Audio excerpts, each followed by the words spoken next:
అందరికీ నమస్కారం. నేను ఒక్కడిని ఇక్కడ ఆడమే అవుట్. నిన్న సాయి గారు ఈరోజు ఫంక్షన్ ఉంది రమ్మంటే నేను తప్పకుండా వస్తా అని చెప్పా. దానికి కారణం ఏంటంటే ఏఎంబిలో దీని ప్రీమియర్ వేశారు. వేసినప్పుడు ఫస్ట్ 2 ఎపిసోడ్స్ అయిన తర్వాత ఇంపార్టెంట్ పని ఉందని నేను వెళ్ళిపోవాల్సి వచ్చింది. మళ్ళీ వెంటనే ఇంటికి వెళ్ళి అది ఎప్పుడైతే స్ట్రీమింగ్ అయిందో ఆ రోజు సబ్స్క్రైబ్ చేసుకుని మొత్తం అన్ని ఎపిసోడ్లు చూసిన తర్వాత నేను ఎట్టి పరిస్థితుల్లో యూనిట్లు అందరినీ కలవాలి అనే ఒక ఫీలింగ్ వచ్చింది. అది నిన్న సాయి గారు చెప్పిన తర్వాత మొత్తం అందరినీ కలిసే అవకాశం వస్తుంది అనే ఉద్దేశంతో ముందు ఒప్పుకున్నాను.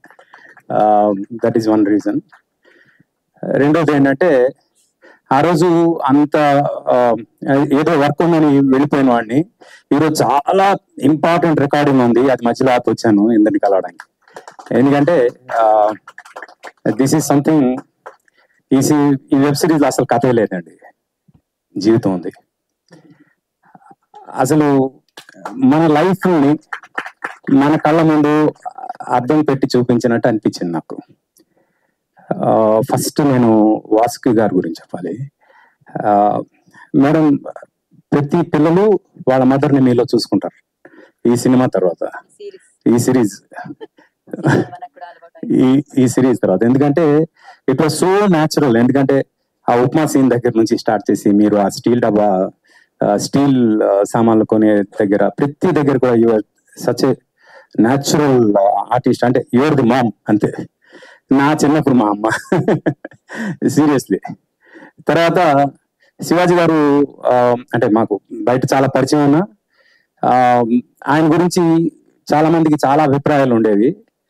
ఆయన ఎప్పుడైతే బిగ్ బాస్ లోకి వెళ్ళారో ద రియల్ శివాజీ అంటే ఎవరో కనిపించి ఆయన అందరూ ప్రేమించడం మొదలు పెట్టారు. ఆయన ఎంతగా ప్రేమించారంటే ఈరోజు #90s ఇంత పెద్ద సూపర్ హిట్ అయ్యేంత such a great human being గారు. అంటే ఫ్రాంక్, అంటే మనం ఎన్నిసార్లు కలిసిన నాకు ఎప్పుడు ఎస్పెషలీ బిగ్ బాస్ చూసేంత వరకు కూడా మీలో ఉన్న మంచితనం అనేది నేను డిస్కవర్ చేయలేకపోయినా అనే ఫీలింగ్ వచ్చింది. And thanks for that. And నాకు బాగా ఎంటర్టైన్ చేసిన మా ఇంట్లో అందరం పిచ్చి పిచ్చిగా నవ్వుకున్నాం. ఆ రోజు ప్రీమియర్లో కూడా ఫస్ట్ ఎపిసోడ్ నేను చూస్తున్నప్పుడు హాల్లో అందరూ పిచ్చి పిచ్చిగా నవ్వుకోవడానికి కారణం ఈ అబ్బాయి Aditya, Rohan. Such a nice timing man. అంటే టైమింగ్ అంటే చిన్న మైన్యూట్ ఎక్స్ప్రెషన్స్ పలకడం చాలా కష్టం. నేను నిత్యామేనంలో చూశాను, తర్వాత ఈ అబ్బాయిలో చూసాను. సీరియస్గా. And love you for that. Yeah. And one more reason ఏంటంటే ఆ రోజు ఆదిత్య హాసన్ని పర్సనల్ గా పరిచయం అయింది ప్రీమియర్ లో, బట్ తనని కలవలేకపోయాను. అంటే కలిసి బాగుంది అని చెప్పడానికి పూర్తిగా చూడలేదు కదా అని చెప్పలేకపోయాను. But now I'm telling you did a masterpiece. Good luck there. And my brother Suresh Bobbili. Definite గా ఒక వెబ్ సిరీస్ హిట్ అవడానికి బ్యాక్గ్రౌండ్ స్కోర్ అనేది ఎంత హెల్ప్ అవుతుంది అనడానికి ఇది ఒక perfect example. And I wish you all the best dear. You should become a very big music director. చాలా మంచి సినిమాలు చేయాలి, చాలా పెద్ద పెద్ద సినిమాలు చేయాలి, ఇలాంటి వెబ్ సిరీస్ ఎన్నో చేయాలని మనస్ఫూర్తిగా కోరుకుంటున్నా. God bless you.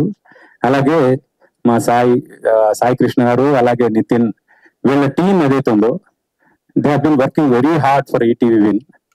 అసలు ఈటీవీ విన్ కి సబ్స్క్రైబర్స్ వస్తారా లేదా అని డౌట్ పడిన అలాంటి వాళ్ళందరికీ ఒక స్లాబ్ కొట్టినట్టు #90s చూపించి ఫస్ట్ ఇన్స్టెంట్ లోనే 5 లక్షల సబ్స్క్రైబర్స్ ఒక వెబ్ సిరీస్ కి రావడం అనేది it's not a small thing. అది రావడం ఒక ఎత్తు అయితే, ఇప్పుడు they have many more challenges. ఆ ఛాలెంజెస్ అన్ని ఇప్పుడు ఎలా ఫేస్ చేస్తారని చూడాలి. But I'm very confident about you guys. ఎందుకంటే మీరు పడుతున్న హార్డ్ వర్క్ ఏదైతే ఉందో it will take ETV win to next level. And definite గా ఇలాంటి వెబ్ సిరీస్లు వచ్చినప్పుడు తెలుగువారమైన మనందరం ఎంతో ఎంకరేజ్ చేయాలని, సంక్రాంతికి థియేటర్లే కాదు ఓటీటీలు కూడా సూపర్ హిట్లు ఇస్తాయి అనడానికి #90 example. Good luck to everybody. Mouli, all the best. And good luck to the entire team అండి. ఎవరు నేను మర్చిపోయి ఉంటే thank you very much. Thank you RV గారు, థ్యాంక్ యూ ఫర్ కమింగ్.